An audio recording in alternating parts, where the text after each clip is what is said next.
ಶಾಂತಿ. ತಾರೀಕು 30/12/2025 ಪ್ರಾತಃ ಮುರಳಿ.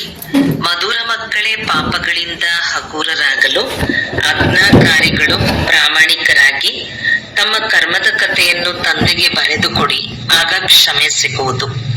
ಪ್ರಶ್ನೆ: ಸಂಗಮ ಯುಗದಲ್ಲಿ ನೀವು ಮಕ್ಕಳು ಯಾವ ಬೀಜವನ್ನು ಬಿತ್ತುವಂತಿಲ್ಲ. ಉತ್ತರ: ದೇಹಾಭಿಮಾನದ ಬೀಜ.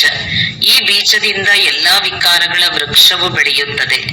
ಈ ಸಮಯದಲ್ಲಿ ಇಡೀ ಪ್ರಪಂಚದಲ್ಲಿ ಪಂಚವಿಕಾರಗಳ ವೃಕ್ಷಗಳೇ ಬೆಳೆದು ನಿಂತಿದೆ. ಎಲ್ಲರೂ ಕಾಮಕ್ರೋಧದ ಬೀಜವನ್ನು ಬಿತ್ತುತ್ತಿರುತ್ತಾರೆ. ನಿಮಗೆ ತಂದೆಯ ಸಂದೇಶವಾಗಿದೆ, ಮಕ್ಕಳೇ, ಯೋಗ ಬಲದಿಂದ ಪಾವನರಾಗಿ ಈ ದೇಹಾಭಿಮಾನದ ಬೀಜ ಬಿತ್ತುವುದನ್ನು ನಿಲ್ಲಿಸಿ. ಗೀತೆ: ನಿಮ್ಮನ್ನು ಪಡೆದು ನಾನು ಇಡೀ ಜಗತ್ತನ್ನೇ ಪಡೆದೆನು. ಓಂ ಶಾಂತಿ. ಮಧುರಾತಿ ಮಧುರ ಆತ್ಮೀಯ ಮಕ್ಕಳು, ಗೀತೆಯನ್ನು ಕೇಳಿದಿರಿ. ಈಗಂತೂ ಕೆಲವರೇ ಇದ್ದೀರಿ. ಸಮಯ ಕಳೆದಂತೆ ಅನೇಕ ಮಂದಿ ಮಕ್ಕಳು ಬರತೊಡಗುತ್ತಾರೆ. ಈ ಸಮಯದಲ್ಲಿ ಪ್ರಾಕ್ಟಿಕಲ್ ನಲ್ಲಿ ಕೆಲವರೇ ಆಗಿದ್ದೀರಿ. ಆದರೂ ಸಹ ಪ್ರಜಾಪಿತ ಬ್ರಹ್ಮನನ್ನು ಎಲ್ಲರೂ ಅರಿತಿದ್ದಾರಲ್ಲವೇ? ಹೆಸರೇ ಆಗಿದೆ ಪ್ರಜಾಪಿತ ಬ್ರಹ್ಮ. ಎಷ್ಟೊಂದು ಮಂದಿ ಪ್ರಜೆಗಳಿದ್ದಾರೆ. ಎಲ್ಲಾ ಧರ್ಮದವರು ಇವರನ್ನು ಅವಶ್ಯಕವಾಗಿ ಒಪ್ಪುತ್ತಾರೆ. ಅವರ ಮೂಲಕವೇ ಮನುಷ್ಯ ಮಾತ್ರರ ರಚನೆ ಆಯಿತಲ್ಲವೇ? ತಂದೆಯು ತಿಳಿಸುತ್ತಾರೆ, ಲೌಕಿಕ ತಂದೆಯೂ ಸಹ ಹದ್ದಿನ ಬ್ರಹ್ಮ ಆಗಿದ್ದಾರೆ. ಏಕೆಂದರೆ ಅವರದು ವಂಶಾವಳಿ ವೃದ್ಧಿಯಾಗುತ್ತದೆ ಅಲ್ಲವೇ? ಉಪನಾಮದಿಂದ ಆ ಮನೆತನವು ನಡೆಯುತ್ತದೆ. ಅವರು ಹದ್ದಿನ ತಂದೆಯಾಗಿರುತ್ತಾರೆ, ಇವರು ಬೇಹದ್ದಿನ ತಂದೆಯಾಗಿದ್ದಾರೆ. ಅವರ ಹೆಸರೇ ಆಗಿದೆ ಪ್ರಜಾಪಿತ. ಆ ಲೌಕಿಕ ತಂದೆಯಂತೂ ಒಂದು ಪರಿಮಿತ ಪ್ರಜೆಗಳನ್ನು ರಚಿಸುತ್ತಾರೆ, ಕೆಲವರು ರಚಿಸುವುದೇ ಇಲ್ಲ. ಇವರಂತೂ ಅವಶ್ಯಕವಾಗಿ ರಚಿಸುತ್ತಾರೆ. ಪ್ರಜಾಪಿತ ಬ್ರಹ್ಮನಿಗೆ ಸಂತಾನರಿಲ್ಲವೆಂದು ಕೆಲವರು ಹೇಳುತ್ತಾರೆ. ಇಡೀ ಪ್ರಪಂಚವೇ ಇವರ ಸಂತಾನವಾಗಿದೆ. ಮೊಟ್ಟ ಮೊದಲಿಗರು ಪ್ರಜಾಪಿತ ಬ್ರಹ್ಮ ಆಗಿದ್ದಾರೆ. ಮುಸಲ್ಮಾನರು ಸಹ ಆದಂ ಬೀಬಿ ಎಂದು ಹೇಳುತ್ತಾರೆ. ಅಂದ ಮೇಲೆ ಅವಶ್ಯಕವಾಗಿ ಯಾರಿಗಾದರೂ ಹೇಳುತ್ತಿರಬೇಕಲ್ಲವೇ? ಆಡಮ್, ಈವ್, ಆದಿದೇವ, ಆದಿದೇವಿ ಇವೆಲ್ಲ ಹೆಸರುಗಳನ್ನು ಈ ಪ್ರಜಾಪಿತ ಬ್ರಹ್ಮರವರಿಗೆ ಹೇಳುತ್ತಾರೆ. ಎಲ್ಲಾ ಧರ್ಮದವರು ಇವರನ್ನು ಒಪ್ಪುತ್ತಾರೆ. ಅವಶ್ಯಕವಾಗಿ ಒಬ್ಬರು ಲೌಕಿಕ ತಂದೆ, ಇನ್ನೊಬ್ಬರು ಪಾರಲೌಕಿಕ ತಂದೆ ಇದ್ದಾರೆ.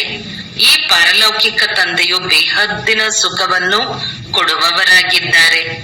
ನೀವು ಪುರುಷಾರ್ಥವನ್ನು ಸಹ ಬೇಹದ್ದಿನ ಸ್ವರ್ಗದ ಸುಖಕ್ಕಾಗಿಯೇ ಮಾಡುತ್ತೀರಿ. ಇಲ್ಲಿ ಬೇಹದ್ದಿನ ತಂದೆಯಿಂದ ಬೇಹದ್ದಿನ ಸುಖದ ಆಸ್ತಿಯನ್ನು ಪಡೆಯಲು ಬಂದಿದ್ದೀರಿ. ಸ್ವರ್ಗದಲ್ಲಿ ಬೇಹದ್ದಿನ ಸುಖ, ನರಕದಲ್ಲಿ ಬೇಹದ್ದಿನ ದುಃಖವೆಂದು ಹೇಳಬಹುದು. ಇನ್ನು ಬಹಳಷ್ಟು ದುಃಖವು ಬರಲಿದೆ. ಅಯ್ಯೋ ಅಯ್ಯೋ ಎನ್ನುತ್ತಿರುತ್ತಾರೆ. ತಂದೆಯು ನಿಮಗೆ ಇಡೀ ವಿಶ್ವದ ಆದಿ ಮಧ್ಯ ಅಂತ್ಯದ ರಹಸ್ಯವನ್ನು ತಿಳಿಸಿದ್ದಾರೆ. ನೀವು ಮಕ್ಕಳು ಸನ್ಮುಖದಲ್ಲಿ ಕುಳಿತಿದ್ದೀರಿ ಮತ್ತು ಪುರುಷಾರ್ಥವನ್ನು ಮಾಡುತ್ತೀರಿ. ಇವರು ಮಾತಾಪಿತ ಇಬ್ಬರೂ ಆದರಲ್ಲವೇ? ಎಷ್ಟೊಂದು ಮಂದಿ ಮಕ್ಕಳಿದ್ದೀರಿ. ಬೇಹದ್ದಿನ ಮಾತಾಪಿತರೊಂದಿಗೆ ಎಂದೂ ಯಾವುದೇ ಶತ್ರುತ್ವವನ್ನು ಇಟ್ಟುಕೊಳ್ಳುವುದಿಲ್ಲ. ಮಾತಾಪಿತರಿಂದ ಎಷ್ಟೊಂದು ಸುಖ ಸಿಗುತ್ತದೆ. ಆದ್ದರಿಂದ ನೀವು ಮಾತಾಪಿತ ಬಂಧುಶ್ಚ ಸಖ ಎಂದು ಹಾಡುತ್ತಾರೆ. ಇದನ್ನು ನೀವು ಮಕ್ಕಳೇ ತಿಳಿದುಕೊಂಡಿದ್ದೀರಿ. ಅನ್ಯ ಧರ್ಮದವರೆಲ್ಲರೂ ತಂದೆಯೆಂದೇ ಕರೆಯುತ್ತಾರೆ, ಮಾತಾಪಿತರೆಂದು ಹೇಳುವುದಿಲ್ಲ. ಕೇವಲ ಇಲ್ಲಷ್ಟೇ ನೀವು ಮಾತಾಪಿತ, ನಾನು ನಿಮ್ಮ ಬಾಲಕ ಎಂದು ಹಾಡುತ್ತಾರೆ. ನಾವು ಓದಿ ಮನುಷ್ಯರಿಂದ ದೇವತೆ, ಮುಳ್ಳುಗಳಿಂದ ಹೂಗಳಾಗುತ್ತೇವೆಂದು ನೀವು ಮಕ್ಕಳು ತಿಳಿದುಕೊಂಡಿದ್ದೀರಿ. ತಂದೆಯು ಅಂಬಿಗನೂ ಆಗಿದ್ದಾರೆ, ಹೂತೋಟದ ಮಾಲೀಕನೂ ಆಗಿದ್ದಾರೆ. ಉಳಿದಂತೆ ನೀವು ಬ್ರಾಹ್ಮಣರೆಲ್ಲರೂ ಅನೇಕ ಪ್ರಕಾರದ ಮಾಲಿಗಳಾಗಿದ್ದೀರಿ. ಮುಘಲ್ ಗಾರ್ಡನ್ನ ಮಾಲಿಯೂ ಇರುತ್ತಾರಲ್ಲವೇ? ಅವರ ಸಂಬಳ ಅಷ್ಟೇ ಚೆನ್ನಾಗಿರುತ್ತದೆ. ಮಾಲಿಗಳಲ್ಲಿಯೂ ನಂಬರ್ ವಾರ್ ಇರುತ್ತಾರೆ. ಕೆಲವರು ಎಷ್ಟು ಒಳ್ಳೊಳ್ಳೆಯ ಹೂಗಳನ್ನು ಬೆಳೆಸುತ್ತಾರೆ. ಹೂಗಳಲ್ಲಿ ರಾಜ ಹೂವು ಸಹ ಇರುತ್ತದೆ. ಸತ್ಯಯುಗದಲ್ಲಿ ರಾಜ ರಾಣಿ ಹೂಗಳು ಇರುತ್ತವೆ ಅಲ್ಲವೇ? ಇಲ್ಲಿ ಬಲೆ ಮಹಾರಾಜ ಮಹಾರಾಣಿ ಇದ್ದಾರೆ, ಆದರೆ ಹೂಗಳಾಗಿಲ್ಲ. ಪತೀತರಾಗುವುದರಿಂದ ಮುಳ್ಳುಗಳಂತಾಗಿ ಬಿಡುತ್ತಾರೆ. ಮಾರ್ಗದಲ್ಲಿ ನಡೆಯುತ್ತಾ ನಡೆಯುತ್ತಾ ಮುಳ್ಳನ್ನು ಚುಚ್ಚಿ ಓಡಿ ಹೋಗುತ್ತಾರೆ. ಅಜಾಮಿಳರೆಂದು ಅವರಿಗೆ ಹೇಳಲಾಗುತ್ತದೆ. ಎಲ್ಲದಕ್ಕಿಂತ ಹೆಚ್ಚು ಭಕ್ತಿಯನ್ನು ನೀವು ಮಾಡುತ್ತೀರಿ. ವಾಮ ಮಾರ್ಗದಲ್ಲಿ ಇಳಿಯುವ ಚಿತ್ರಗಳನ್ನು ನೋಡಿ ಎಷ್ಟು ಕೆಟ್ಟದಾಗಿ ತೋರಿಸಿದ್ದಾರೆ. ದೇವತೆಗಳ ಚಿತ್ರವನ್ನೇ ತೋರಿಸಿದ್ದಾರೆ. ಈಗ ಅವು ವಾಮ ಮಾರ್ಗದ ಚಿತ್ರಗಳಾಗಿವೆ. ಈಗ ನೀವು ಮಕ್ಕಳು ಇವೆಲ್ಲ ಮಾತುಗಳನ್ನು ತಿಳಿದುಕೊಂಡಿದ್ದೀರಿ. ನೀವೀಗ ಬ್ರಾಹ್ಮಣರಾಗಿದ್ದೀರಿ. ವಿಕಾರಗಳಿಂದ ಬಹಳ ದೂರ ದೂರ ಹೋಗುತ್ತೀರಿ. ಬ್ರಾಹ್ಮಣರಲ್ಲಿ ಸಹೋದರ ಸಹೋದರಿಯರ ಜೊತೆ ವಿಕಾರದಲ್ಲಿ ಹೋಗುವುದು ಬಹಳ ದೊಡ್ಡ ವಿಕಾರಿ ದೃಷ್ಟಿ ಆಗಿಬಿಡುವುದು. ಹೆಸರೇ ಹಾಳಾಗಿ ಬಿಡುತ್ತದೆ. ಆದ್ದರಿಂದ ಬಾಲ್ಯದಿಂದಲೇ ಏನಾದರೂ ಕೆಟ್ಟ ಕೆಲಸಗಳನ್ನು ಮಾಡಿದ್ದರೆ ಅದನ್ನು ತಂದೆಗೆ ತಿಳಿಸಿರಿ. ಆಗ ಅರ್ಧ ಪಾಪವು ಕಡಿಮೆಯಾಗುತ್ತದೆ.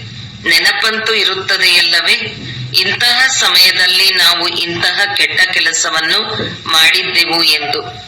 ತಂದೆಗೆ ಬರೆದು ಕೊಡುತ್ತಾರೆ. ಯಾರು ಬಹಳ ಆಜ್ಞಾಕಾರಿಗಳು ಪ್ರಾಮಾಣಿಕರಾಗಿರುವರೋ ಅವರು ಬಾಬಾ, ನಾವು ಇಂತಿಂತಹ ಕೆಟ್ಟ ಕೆಲಸಗಳನ್ನು ಮಾಡಿದೆವು, ಕ್ಷಮೆ ಮಾಡಿ ಎಂದು ತಂದೆಗೆ ಬರೆದು ಕೊಡುತ್ತಾರೆ. ತಂದೆಯೂ ತಿಳಿಸುತ್ತಾರೆ, ಕ್ಷಮೆಯಂತೂ ಸಿಗುವುದಿಲ್ಲ. ಆದರೆ ಸತ್ಯವಾಗಿ ತಿಳಿಸುತ್ತೀರೆಂದರೆ ಅದು ಹಗೂರವಾಗಿ ಬಿಡುವುದು. ಹಾಗೆಂದು ಮರೆತು ಹೋಗುತ್ತೇವೆ ಎಂದಲ್ಲ, ಮರೆಯಲು ಸಾಧ್ಯ ಇಲ್ಲ. ಮುಂದೆ ಇಂತಹ ಯಾವುದೇ ಕರ್ಮ ಆಗಬಾರದು. ಅದಕ್ಕಾಗಿ ಎಚ್ಚರಿಕೆ ನೀಡುತ್ತೇನೆ. ಬಾಕಿ ಮನಸ್ಸಂತೂ ಅವಶ್ಯಕವಾಗಿ ತಿನ್ನುತ್ತದೆ. ಬಾಬಾ, ನಾವಂತೂ ಅಜಾಮಿಳರಾಗಿದ್ದೆವು ಎಂದು ಹೇಳುತ್ತಾರೆ. ಇದೇ ಜನ್ಮದ ಮಾತಾಗಿದೆ. ಇದನ್ನೂ ಸಹ ಈಗ ನೀವು ತಿಳಿದುಕೊಂಡಿದ್ದೀರಿ.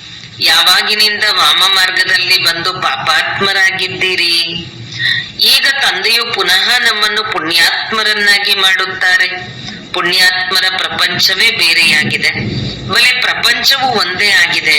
ಆದರೆ ಈಗ ನಿಮಗೆ ಅರ್ಥವಾಗಿದೆ. ಇದರಲ್ಲಿ ಎರಡು ಭಾಗಗಳಿವೆ. ಒಂದು ಪುಣ್ಯಾತ್ಮರ ಪ್ರಪಂಚ, ಅದಕ್ಕೆ ಸ್ವರ್ಗವೆಂದು ಹೇಳಲಾಗುತ್ತದೆ. ಇನ್ನೊಂದು ಪಾಪಾತ್ಮರ ಪ್ರಪಂಚ, ಯಾವುದಕ್ಕೆ ನರಕ ದುಃಖಧಾಮವೆಂದು ಹೇಳಲಾಗುತ್ತದೆ. ದುಃಖದ ಪ್ರಪಂಚ ಮತ್ತು ಸುಖದ ಪ್ರಪಂಚ. ದುಃಖದ ಪ್ರಪಂಚದಲ್ಲಿ ಎಲ್ಲರೂ ಸಹ ನಮ್ಮನ್ನು ಮುಕ್ತಗೊಳಿಸಿ ಮನೆಗೆ ಕರೆದುಕೊಂಡು ಹೋಗಿ ಎಂದು ಚೀರಾಡುತ್ತಿರುತ್ತಾರೆ. ಇದನ್ನು ಸಹ ಮಕ್ಕಳು ತಿಳಿದುಕೊಂಡಿದ್ದೀರಿ. ಮನೆ ಪರಮಧಾಮದಲ್ಲಿ ಹೋಗಿ ಕುಳಿತು ಬಿಡುವಂತಿಲ್ಲ. ಮತ್ತೆ ಪಾತ್ರವನ್ನು ಅಭಿನಯಿಸಲು ಬರಬೇಕಾಗಿದೆ. ಈ ಸಮಯದಲ್ಲಿ ಇಡೀ ಪ್ರಪಂಚವೇ ಪತಿತವಾಗಿದೆ. ಈಗ ತಂದೆಯ ಮೂಲಕ ನೀವು ಪಾವನರಾಗುತ್ತೀರಿ.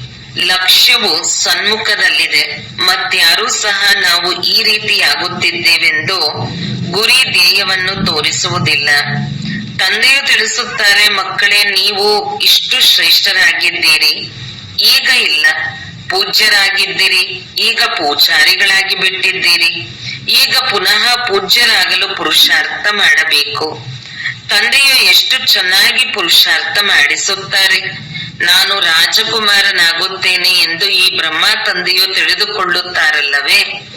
ಇವರು ಮೊಟ್ಟ ಮೊದಲಿಗನಾಗಿದ್ದಾರೆ. ಆದರೂ ಸಹ ಪ್ರತಿ ಸಮಯ ನೆನಪು ಇರುವುದಿಲ್ಲ, ಮರೆತು ಹೋಗುತ್ತಾರೆ.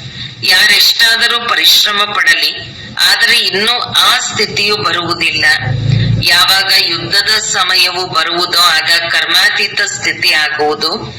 ಪುರುಷಾರ್ಥವನ್ನಂತೂ ಎಲ್ಲರೂ ಮಾಡಬೇಕು ಅಲ್ಲವೇ. ಈ ಬ್ರಹ್ಮರವರು ಸಹ ಮಾಡಬೇಕಾಗಿದೆ. ನೀವು ತಿಳಿಸುತ್ತೀರಿ, ಚಿತ್ರದಲ್ಲಿ ನೋಡಿ, ತಂದೆಯ ಚಿತ್ರವು ಎಲ್ಲಿದೆ? ಒಮ್ಮೆಲೆ ವೃಕ್ಷದ ಕೊನೆಯಲ್ಲಿ ನಿಂತಿದ್ದಾರೆ, ಪತಿತ ಪ್ರಪಂಚದಲ್ಲಿ, ಮತ್ತು ಕೆಳಗೆ ತಪಸ್ಸು ಮಾಡುತ್ತಿದ್ದಾರೆ. ಎಷ್ಟು ಸಹಜವಾಗಿ ತಿಳಿಸಿಕೊಡಬಹುದಾಗಿದೆ. ಇವೆಲ್ಲ ಮಾತುಗಳನ್ನು ತಂದೆಯೇ ತಿಳಿಸಿದ್ದಾರೆ. ಇವರಿಗೂ ತಿಳಿದಿರಲಿಲ್ಲ. ಶಿವ ತಂದೆಯೇ ಜ್ಞಾನ ಪೂರ್ಣನಾಗಿದ್ದಾರೆ. ಅವರನ್ನೇ, ಹೇ ಪರಂಪಿತ ಪರಮಾತ್ಮನೇ, ಬಂದು ನಮ್ಮ ದುಃಖವನ್ನು ದೂರ ಮಾಡು ಎಂದು ಎಲ್ಲರೂ ನೆನಪು ಮಾಡುತ್ತಾರೆ. ಬ್ರಹ್ಮ ವಿಷ್ಣು ಶಂಕರರು ದೇವತೆಗಳಾಗಿದ್ದಾರೆ. ಮೂಲವತನದಲ್ಲಿರುವ ಆತ್ಮಗಳಿಗೆ ದೇವತೆಗಳೆಂದು ಹೇಳಲಾಗುವುದಿಲ್ಲ. ಬ್ರಹ್ಮ ವಿಷ್ಣು ಶಂಕರನ ರಹಸ್ಯವನ್ನು ಸಹ ತಂದೆಯು ತಿಳಿಸಿದ್ದಾರೆ. ಬ್ರಹ್ಮ ಲಕ್ಷ್ಮೀ ನಾರಾಯಣ ಇವರೆಲ್ಲರೂ ಇಲ್ಲಿಯೇ ಇರುವರಲ್ಲವೇ. ಕೇವಲ ನೀವು ಮಕ್ಕಳಿಗೆ ಈ ಸಮಯದಲ್ಲಿಯೇ ಸೂಕ್ಷ್ಮೋತನದ ಸಾಕ್ಷಾತ್ಕಾರವಾಗುತ್ತದೆ. ಈ ಬ್ರಹ್ಮರವರು ಸಹ ಫರಿಷ್ಠೆಯಾಗಿದ್ದಾರೆ. ಇದನ್ನು ಮಕ್ಕಳು ತಿಳಿದುಕೊಂಡಿದ್ದೀರಿ. ಯಾರು ಏಣಿಯ ಚಿತ್ರದಲ್ಲಿ ಮೇಲೆ ನಿಂತಿದ್ದಾರೆಯೋ ಅವರೇ ಮತ್ತೆ ಕೆಳಗೆ ತಪಸ್ಸು ಮಾಡುತ್ತಿದ್ದಾರೆ. ಚಿತ್ರದಲ್ಲಿ ಬಹಳ ಸ್ಪಷ್ಟವಾಗಿ ತೋರಿಸಲಾಗಿದೆ. ಅಂದ ಮೇಲೆ ಈ ಬ್ರಹ್ಮರವರು ತಮ್ಮನ್ನು ಭಗವಂತನೆಂದು ಎಲ್ಲಿ ಕರೆಸಿಕೊಳ್ಳುತ್ತಾರೆ? ಇವರೂ ಸಹ ಹೇಳುತ್ತಾರೆ, ನಾನು ಬಹಳ ಕನಿಷ್ಠನಾಗಿದ್ದೆನು, ತತತ್ವಂ ಅರ್ಥಾತ್ ಪುನಃ ಶ್ರೇಷ್ಠನಾಗುತ್ತಿದ್ದೇನೆ. ನೀವು ಸಹ ಶ್ರೇಷ್ಠರಾಗುತ್ತಿದ್ದೀರಿ. ತತತ್ವಂ ಎಷ್ಟು ಸಹಜ ತಿಳಿದುಕೊಳ್ಳುವ ಮಾತುಗಳಾಗಿವೆ.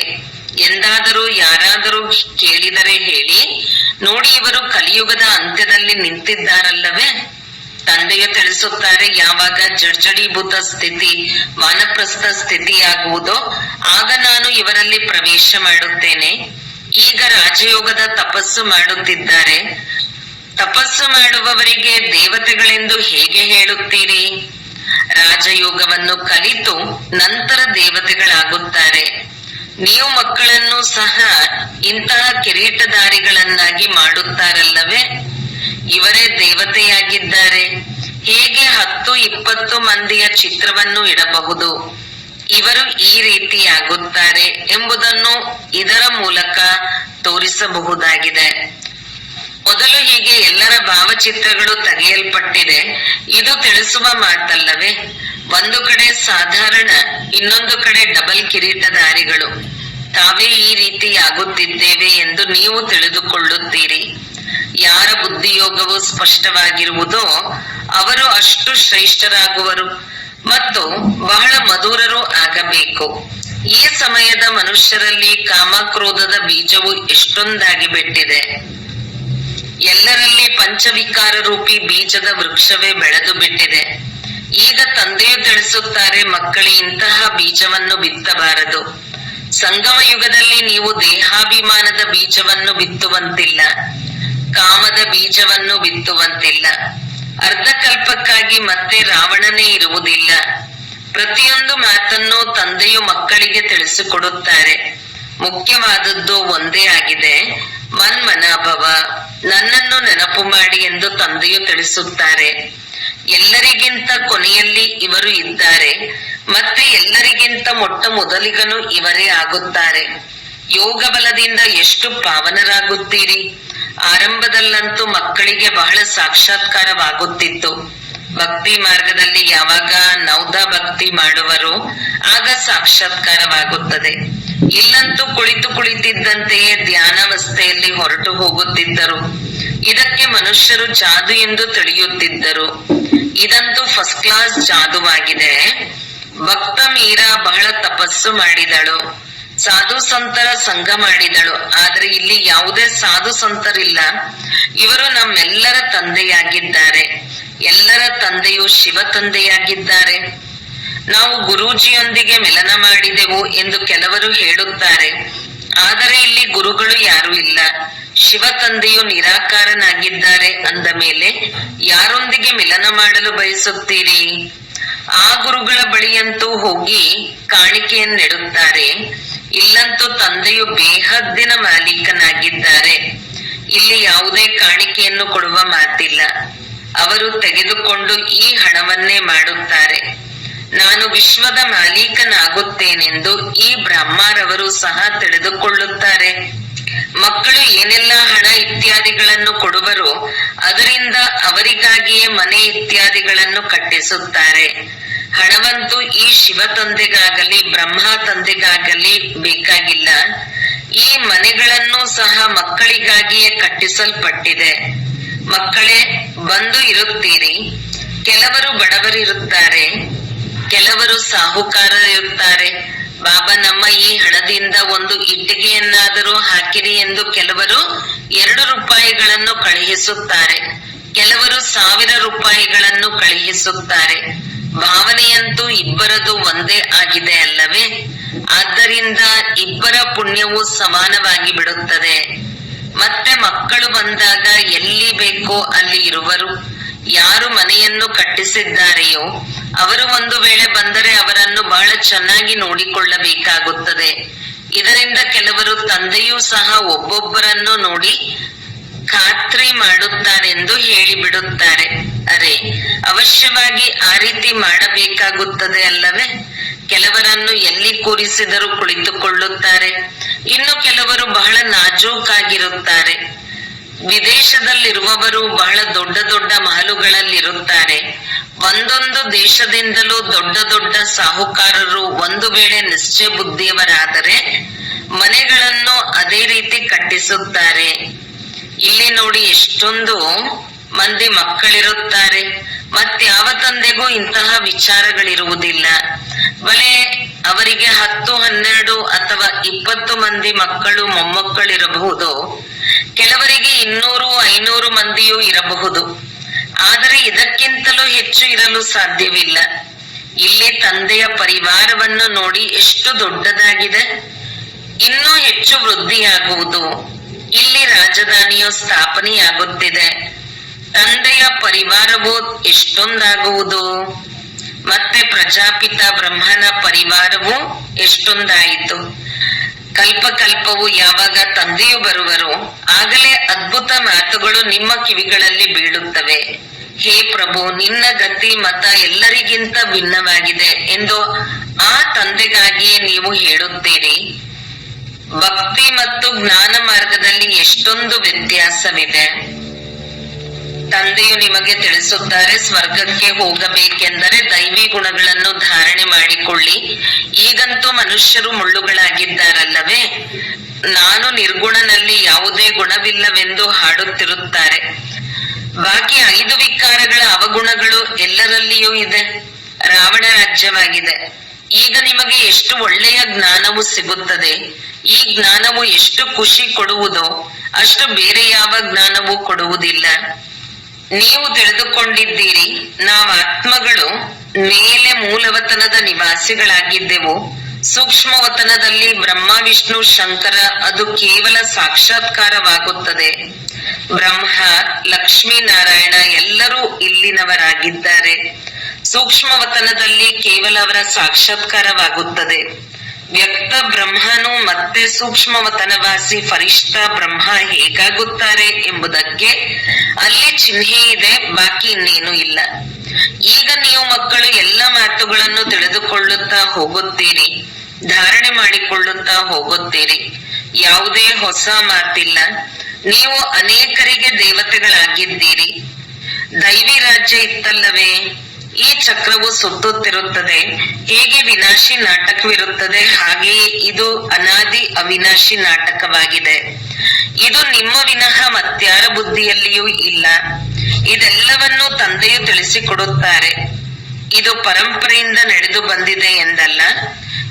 ಈ ಜ್ಞಾನವನ್ನು ನಿಮಗೆ ಈಗಲೇ ತಿಳಿಸುತ್ತೇನೆ. ನಂತರ ಇದು ಪ್ರಾಯಲೋಪವಾಗಿ ಬಿಡುತ್ತದೆ. ನೀವು ರಾಜ್ಯ ಪದವಿಯನ್ನು ಪ್ರಾಪ್ತಿ ಮಾಡಿಕೊಂಡ ಮೇಲೆ ಸತ್ಯಯುಗದಲ್ಲಿ ಈ ಜ್ಞಾನ ಇರುವುದಿಲ್ಲ. ಒಳ್ಳೆಯದು ಮಧುರಾತಿ ಮಧುರ ಅಗಲಿ ಹೋಗಿ ಮರಳಿ ಸಿಕ್ಕಿರುವ ಮಕ್ಕಳ ಪ್ರತಿ ಮಾತಪಿತಾ ಬಾಬ್ದಾದರವರ ನೆನಪು, ಪ್ರೀತಿ ಹಾಗೂ ಸುಪ್ರಭಾತ. ಆತ್ಮೀಯ ಮಕ್ಕಳಿಗೆ ಆತ್ಮೀಯ ತಂದೆಯ ನಮಸ್ತೆ. ಧಾರಣೆಗಾಗಿ ಮುಖ್ಯ ಸಾರ. ಸದಾ ಸ್ಮೃತಿ ಇರಲಿ, ನಾವೀಗ ಬ್ರಾಹ್ಮಣರಾಗಿದ್ದೇವೆ.